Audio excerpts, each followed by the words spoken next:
Meet Alex. Like any student, his day is about learning something new. Today's challenge is a workbook full of math problems, and he's not quite sure where to start.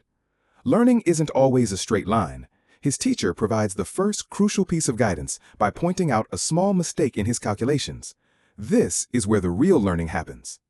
Alex takes that feedback, erases his first attempt, and carefully works through the problem again. And a breakthrough. The new answer is correct. The teacher's positive reinforcement builds his confidence and solidifies his understanding. With that encouragement, he's ready to tackle the next problem all by himself, putting his newly acquired knowledge to the test. The learning process is iterative. Another small error leads to another gentle correction, helping to further refine his knowledge. Soon, something clicks. With every problem he gets right, his confidence grows. This is the moment practice begins to turn into mastery. This simple process perfectly mirrors how a machine learns. Data acts as the input, which is processed by a model to produce an output. Now, Alex can solve a whole new set of problems with ease. The feedback has paid off. His internal model is effectively trained.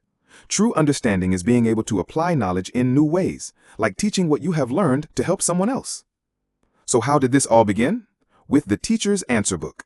In machine learning, we call this labeled data, the questions paired with the correct answers. It's the very same principle used in technology like image recognition, where a model is taught to correctly label a picture of a dog as dog. Just as the teacher guides the student, programmers guide the machine, writing the code that allows it to learn from all that labeled data. And with each cycle of training, the model's performance improves. Its accuracy climbs higher as it learns from every single correction and success. This powerful method of learning from examples with clear, correct answers is what we call supervised learning. It's teaching by showing.